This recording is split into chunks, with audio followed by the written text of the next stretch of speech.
یا صاحب الزمان یا صاحب الزمان۔ اعوذ باللہ من الشیطان الرجیم، بسم اللہ الرحمن الرحیم، الحمد للہ رب العالمین، والصلاة والسلام علی محمد وآلہ الطیبین الطاہرین۔ محترم ناظرین گرامی، ہماری گفتگو کا موضوع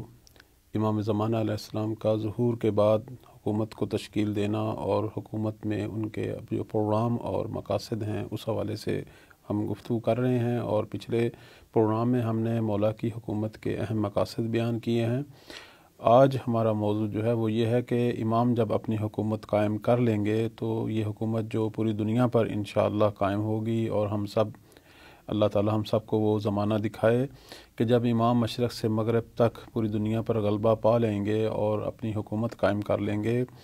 تو اس حکومت کے جو پروگرام ہوں گے مختلف حوالے سے، ثقافتی حوالے سے، اقتصادی حوالے سے، معاشرتی حوالے سے، سیاسی حوالے سے، وہ کیا ہوں گے اور کس طرح جو ہے وہ دنیا کا نظام مولا جو ہے وہ چلائیں گے۔ اس حوالے سے لوگوں کے ذہنوں میں بہت سارے سوالات ہوتے ہیں، بہت سارے ابہامات ہوتے ہیں۔ تو ہم آج کے پروگرام میں آپ کی خدمت میں یہ بیان کریں گے کہ مولا نے اس زمانے میں کون سا کلچر جو ہے وہ دنیا کو متعارف کروانا ہے، کون سا کلچر، کون سی ثقافت، کون سی تہذیب جو ہے وہ لوگوں کے سامنے پیش کرنی ہے، اور اس کے اندر اہم جو ہیں وہ ارکان کیا ہوں گے، کون سی اہم چیز ہوگی جو امام دنیا کے سامنے پیش کریں گے اور دنیا کو اس کے مطابق جو ہے وہ انشاءاللہ چلائیں گے، اور دنیا کے امور جو ہیں اس کے مطابق انشاءاللہ چلائیں گے۔ تو سب سے پہلے ہماری گفتگو جو ہے یعنی آج وہ ثقافتی حوالے سے ہے، اور یقیناً سب ناظرین جانتے ہیں کہ مولا کی حکومت کا جو اہم ترین ہدف ہے وہ یہ ہے کہ دین اسلام کو پوری دنیا پر غلبہ دینا، اور یہی وہ ہدف ہے جو قرآن مجید میں بھی صالحین کی حکومت کے حوالے سے بیان ہوا ہے۔ تو مولا کی اس حکومت کا ہدف صحیح اسلامی تہذیب، صحیح اسلامی کلچر سے لوگوں کو آشنا کرانا اور دنیا کے کلچر کو صحیح اور حقیقی اسلامی کلچر میں تبدیل کرنا ہے۔ اس حوالے سے مولا کے اہم اقدامات کیا ہیں؟ سب سے پہلا جو قدم امام اٹھائیں گے وہ کتاب اور سنت پیغمبر کو زندہ فرمائیں گے۔ اس زمانے کے اندر روایات یہ کہتی ہیں کہ قرآن کی گویا حکومت ہوگی، قرآن کے جو اصول جو اس کی مقدس آیات میں بیان ہوئے ہیں، ان اصولوں کی روح سے یہ اسلامی عالمگیر حکومت جو ہے وہ اپنا کام شروع کرے گی، اور اس زمانے میں لوگوں پر قرآن حاکم ہوگا، یعنی مولا کی حکومت دوسرے لفظوں میں قرآن کی حکومت ہوگی۔ اس حوالے سے ہم دیکھتے ہیں کہ مولا علی علیہ السلام نے امام مہدی علیہ السلام کی قرآنی حکومت کی یوں توصیف فرمائی ہے روایات میں۔ معصوم فرماتے ہیں کہ اس زمانہ میں کہ جب انسان پر اس کی نفسانی خواہشات کی حکومت ہوگی تو مہدی ظہور فرمائیں گے، اور ہوائے نفس کی جگہ ہدایت اور فلاح قرار پائے گی، اور جس زمانہ میں ذاتی رائے قرآن پر مقدم سمجھی جا رہی ہوگی اس موقع پر لوگوں کے ذہنوں کو قرآن کی تعلیمات کی طرف متوجہ کریں گے اور معاشرے میں قرآن ہی کی حکومت قائم کریں گے۔ اسی طرح ایک اور جگہ پر امیر المومنین علیہ السلام فرماتے ہیں کہ گویا میں اسی وقت اپنے شیعوں کو دیکھ رہا ہوں کہ جو مسجد کوفہ میں خیمہ لگائے بیٹھے ہیں، اور قرآن جس طرح سے نازل ہوا تھا بالکل اسی طرح لوگوں کو تعلیم دے رہے ہیں۔ تو اس زمانے کے اندر قرآن اپنی حقیقی تفسیر کے ساتھ لوگوں پر حکومت کرے گا، اور لوگ اس قرآن کو سمجھیں گے اور اس کی تعلیمات کو جو ہے وہ نشر کریں گے، اور دنیا تک جو ہے قرآن کے پیغام ہر انسان تک پہنچائیں گے۔ تو پہلا اقدام مولا کا جو ہے وہ قرآن جو ابھی بند طاقچوں میں پڑا ہے، جس سے لوگ ہدایت نہیں لے رہے، امام اسے اپنی حکومت کی کتاب ہدایت قرار دیں گے، اور قرآن اور اس کے مطابق جو صحیح سنت جو ہے پیغمبر اسلام صلی اللہ علیہ وآلہ وسلم کی، اس کو اجاگر کریں گے، اور دنیا کی حکومت کے لیے یہ اہم ترین جو ہے وہ ماخذ ہوں گے قرآن اور سنت پیغمبر۔ اور دوسرا جو اقدام امام زمانہ علیہ السلام فرمائیں گے وہ یہ ہے کہ لوگوں کی معرفت بڑھائیں گے، لوگوں کو فکری طور پر بہت بلند کریں گے، جس کا نتیجہ یہ ہوگا کہ لوگوں کے اندر فکری صلاحیتیں بڑھیں گی، لوگوں کا شعور اور آگاہی بڑھے گی، لوگوں کے اندر جذبہ معرفت بڑھے گا، اور لوگوں کے جو اخلاق ہیں، دوسرے لفظوں میں اخلاقی اقدار ہیں، وہ بھی اپنے کمال تک پہنچیں گی، اور اس زمانے کے اندر لوگ جو ہیں وہ اخلاق حسنہ کے نمونے جو ہے وہ قرار پائیں گے۔ اس حوالے سے ایک حدیث آپ کی خدمت میں بیان کرتے ہیں کہ حدیث میں یہ فرمان ہے کہ مولا امام محمد باقر علیہ السلام فرماتے ہیں کہ جب ہمارے قائم قیام کریں گے تو لوگوں کے سروں پر اپنا ہاتھ رکھیں گے، جس سے ان کی عقل جمع ہو جائے گی اور ان کا اخلاق کامل ہو جائے گا۔ تو یہاں ہاتھ رکھنے سے مراد ماہرین مہدویت یہ مراد لیتے ہیں کہ یہاں مولا کے ہاتھ سے مراد وہی مولا کی قدرت، طاقت اور حکومت ہے کہ جب مولا کی حکومت کا سایہ تمام لوگوں کے سروں پر قائم ہو جائے گا، جب یہ حکومت قائم ہو جائے گی تو اس زمانے میں امام ایسے اقدامات کریں گے کہ لوگ فکری اور عقلی طور پر پروان چڑھیں گے، ان کی فکر اور عقل جو ہے وہ بہتر ہو جائے گی، اور جس کے نتیجے میں لوگوں کے اخلاق، لوگوں کی آداب اور رسم و رواج اور ان کے جو باہمی رویے ہیں ان کے اندر حیرت انگیز تبدیلی آئے گی، اور لوگ جو ہیں وہ اخلاقی اور فکری طور پر جو ہے وہ کامل ہو جائیں گے۔ اسی طرح ایک تیسرا قدم جو اس زمانے کے اندر ہم دیکھ رہے ہیں ثقافتی حوالے سے، کہ اس زمانے میں ایک علمی تحریک شروع ہو جائے گی۔ جس طرح امام زمین کو عدل و انصاف سے بھریں گے، اسی طرح روایات یہ بتاتی ہیں کہ مولا زمین کو علم سے بھریں گے، علم و حکمت سے بھریں گے، دنیا میں کہیں بھی جہالت کا نام و نشان باقی نہیں رہے گا۔ میں اس حوالے سے آپ کی خدمت میں چند ایک روایات بیان کرتا ہوں۔ پیغمبر اکرم صلی اللہ علیہ وآلہ وسلم نے جب مولا امام مہدی علیہ السلام کی آنے کی بشارت دی تو اس وقت فرمایا کہ امام حسین کی طرف اشارہ کرتے ہوئے کہ ان کی نسل سے،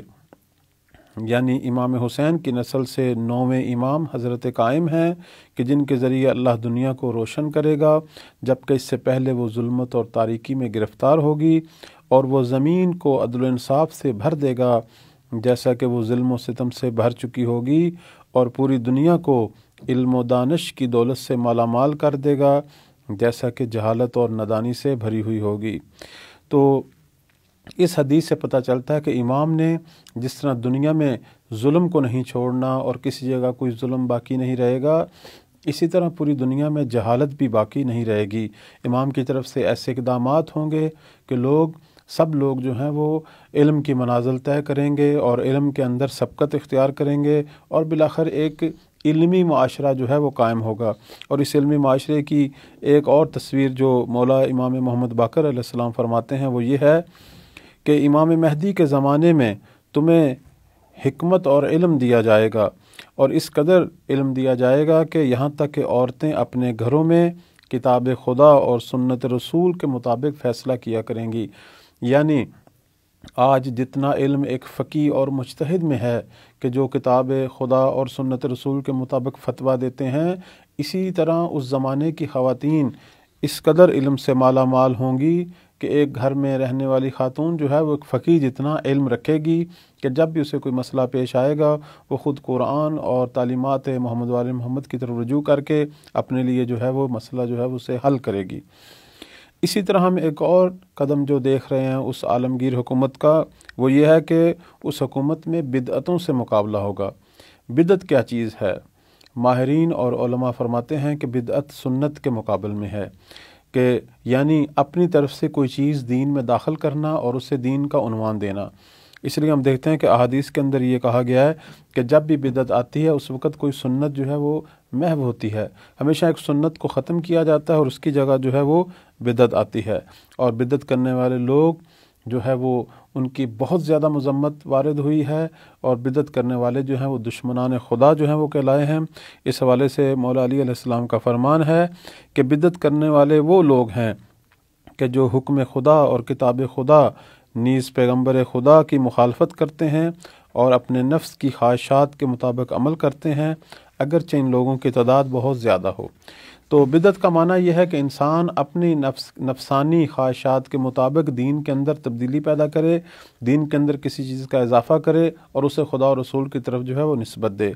اور یہ بہت خطرناک کام ہے۔ اس وقت جتنے بھی فرقے بنتے ہیں، جتنے بھی مختلف مذہب اسلام کے اندر بن رہے ہیں، جتنے بھی مختلف مذہب اسلام کے اندر بن رہے ہیں، یہ سارے جو ہیں وہ مختلف بدعتوں کا نتیجہ ہیں کہ کچھ لوگوں نے اپنے خیالات اور اپنی خواہشات کے مطابق دین کے اندر تبدیلیاں کی، جس کے نتیجے میں ایک نیا مسلک، ایک نیا دین جو ہے وہ بنایا، اور ایسا کرنے والے اسلام کے دشمن ہے۔ مولا علی علیہ السلام فرماتے ہیں کہ ما ہدم الدین مثل البدع، بدعت کی مانند کوئی ایسی چیز نہیں ہے جس نے دین کو تباہ و برباد نہ کیا ہو۔ سب سے زیادہ دین کے لیے دشمن بدعت ہے، اور یہ بدعت کی وجہ ہے کہ آج دین اسلام مختلف شکلوں میں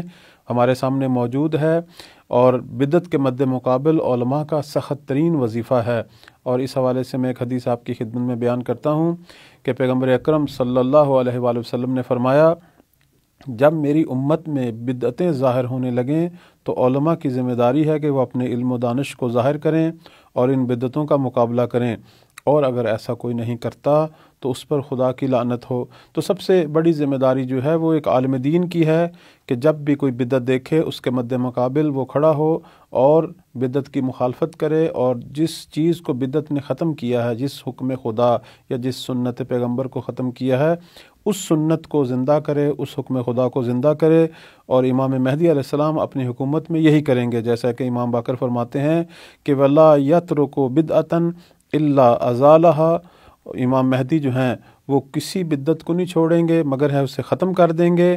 اور اس کی جگہ جو سنت ختم ہوئی ہوگی اس سنت کو امام مہدی علیہ السلام قائم کریں گے اور زندہ کریں گے۔ تو اس حوالے سے اور بھی کتابوں میں اقدامات ہیں، ہم یہیں پہ جو ہے وہ اکتفا کرتے ہیں اس دعا کے ساتھ کہ اللہ تعالی ہم سب کو زمانہ ظہور اور مولا کا جمال مبارک جو ہے ان سب چیزوں کی زیارت کرنے کی توفیق عطا فرمائے، اور ہمیں ان لوگوں میں سے قرار دیں کہ جو مولا کے ناصر بنیں، اور ہم بھی اس مولا کی اس عظیم عالمگیر حکومت میں یہ عظیم جو ہے ثقافتی اور تہذیبی انقلاب جو مولا نے برپا کرنا ہے اس کا اپنی آنکھوں سے مشاہدہ کریں۔ والسلام علیکم ورحمۃ اللہ وبرکاتہ۔